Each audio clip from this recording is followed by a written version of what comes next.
Zhonggu, Xiaoyan dan lainnya adalah orang pertama yang diselimuti cahaya keemasan. Saya hanya merasa, tubuh dan jiwa saya terpisah saat ini. Mereka dapat melihat tubuh mereka melayang di antara liku-liku. Jiwa melihat tubuh perasaan kuat membuat Anda pusing, saya bahkan tidak dapat menemukan arah tenggara, barat laut, dan lainnya. Bahkan rasanya seperti akan terkoyak saat ini. Tapi perasaan ini tidak berarti apa-apa bagi Xiaoyan. Lagi pula, saat melakukan perjalanan dari pohon dunia ke dunia lain, perasaan itu 10 kali lebih kuat dari sekarang. Perasaan ini tidak berlangsung lama, segera, mereka berempat merasa jiwa mereka langsung ditarik kembali ke dalam tubuh mereka.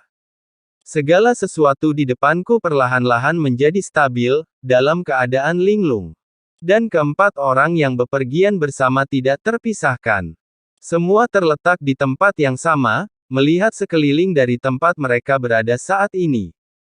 Itu adalah pemandangan es dan salju angin dingin bertiup ke segala arah. Sesuatu di sini tertutup oleh gletser sepertinya tidak ada makhluk hidup. Lihat ke bawah mereka awalnya berdiri di kubah dunia ini. Benua ini berada di bawah gletser sepertinya semuanya membeku di dalamnya.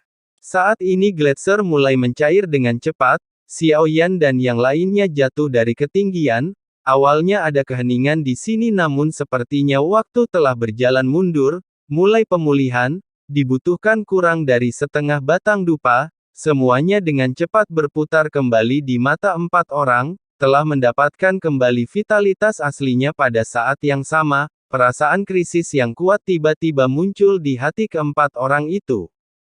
Apa yang baru saja mereka lihat bukanlah sebuah langkah mundur ke masa lalu. Tapi semacam keterampilan bertarung yang kuat. Sebelum semua orang bisa bereaksi, tubuh mereka tidak bisa bergerak lagi seolah membeku fiuh. Tanda seru. 4 sinar cahaya dingin datang dengan cepat sangat cepat, di salju itu adalah 4 bulu panah yang sepenuhnya transparan. Bom bom bom. 3 orang ditembak 4 bulu satu-satunya yang lolos adalah Xiaoyan. Xiaoyan bereaksi terlebih dahulu. Perpaduan klon dewa asli bintang 8 momen ketika tubuh dikendalikan, gunakan energi dan darah Anda yang kuat untuk membebaskan diri. Mata Xiaoyan dingin dan tegas saat ini, sosoknya tiba-tiba bergerak dan menghilang dari tempatnya berada. Ledakan. Terdengar suara keras di kejauhan dunia di depan kita runtuh dengan kecepatan yang menghancurkan. Dunia di sekitarnya berubah menjadi dunia yang sepi. Tidak jauh Xiaoyan dan sesosok tubuh bertabrakan dengan sengit. Berani masuk tanpa izin ke wilayahku yang luas, Anda akan membayar harganya dengan nyawa Anda. Suara serius datang dari sosok di depan Xiaoyan. Jubah putih ada tanda seperti kepingan salju di antara alisnya. Pada saat suara ini bergema hembusan angin dingin segera menimbulkan dampak, menyapu segala sesuatu di sekitarku membeku. Xiaoyan tampak tenang. Saat rasa dingin datang nyala api di tubuhnya meningkat, tidak terpengaruh sama sekali, dia memandang orang di depannya dengan tenang, hanya langkah keempat saya ingin melihatnya mengapa kamu berbicara omong kosong. Xiaoyan maju selangkah dengan telapak kakinya.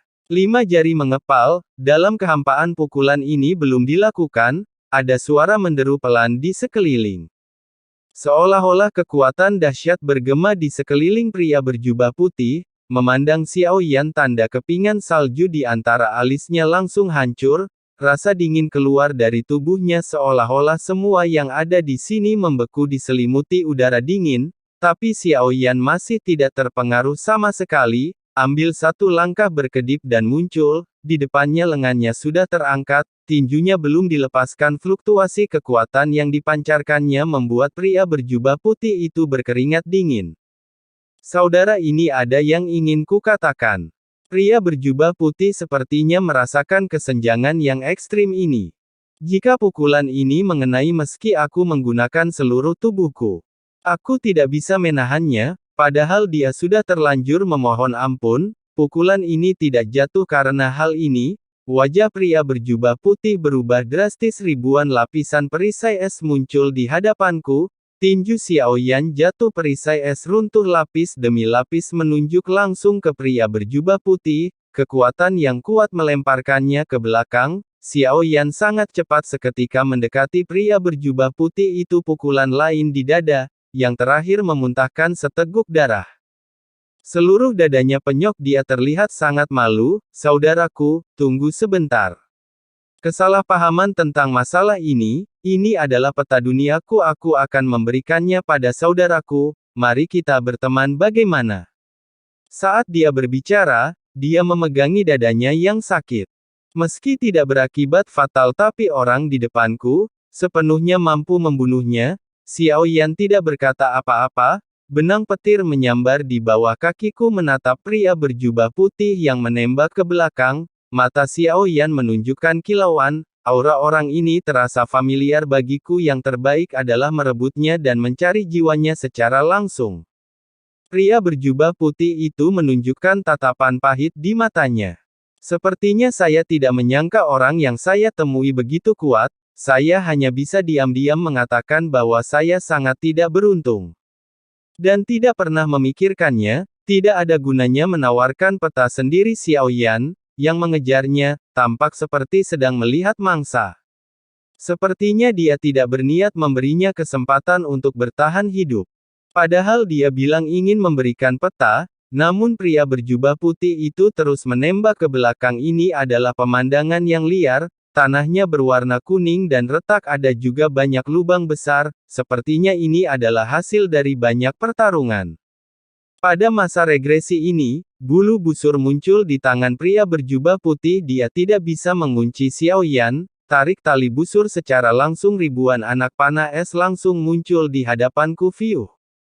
Nyalakan gelombang panah es dingin, tutupi segala sesuatu di sekitar Anda, tapi di tengah hujan anak panah ini, saya melihat area yang terselubung dengan cepat runtuh, mendekat dengan kecepatan luar biasa. Pada saat ini, tiba-tiba tubuh Xiaoyan tiba-tiba membeku, kekuatan penahan yang kuat menyelimuti dirinya, memaksanya untuk melambat. Formasi musim dingin yang sangat dingin. Formasi ini jelas sudah diatur olehnya sebelumnya.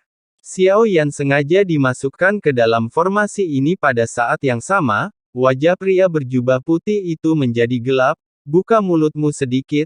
Sebuah pesawat ulang-alik putih panjang muncul di mulutnya. Lalu terdengar teriakan langsung ke Xiaoyan. Pesawat ulang-alik bintang. Sangat cepat. Selain itu, kecepatan Xiaoyan terbatas dalam formasinya saat ini. Pria berjubah putih mengira serangannya pasti akan mengenai. Pesawat ulang-alik panjang keluar dari mulutnya sejenak langsung menghilang begitu saja. Ini seperti melarikan diri ke dalam kehampaan. Muncul lagi. Tepatnya kurang dari setengah kaki dari Xiaoyan. Dia bergegas menuju alis Xiaoyan dan meledak. Tepat ketika Xiaoyan hendak dipukul di antara alisnya, benang tiba-tiba muncul di mana-mana, memutar dan ramping. Hanya jika Anda mengidentifikasinya dengan cermat, Anda dapat melihat benda seperti benang ini. Faktanya, itu adalah guntur. Suara ledakan, segala sesuatu di sekitarnya bergetar hebat. Sosok Xiaoyan menghilang lagi di bawah pandangan pria berjubah putih. Bagaimana mungkin? Terjebak dalam formasi saya, kenapa dia masih begitu cepat? Seketika itu dia merasa rambutnya otomatis tergerai tanpa angin. Ini tidak tertiup angin, tampaknya itu dipengaruhi oleh busur. Rambutnya sangat halus sehingga semuanya berdiri terbalik. Pria berjubah putih berada dalam pandangan sekelilingnya, pupil matanya tiba-tiba menyusut. Artinya berbahaya menjadi banyak akal, dan banyak akal tampaknya merupakan keterampilan yang terukir dalam darah klan Cimi Anda. Petik 2.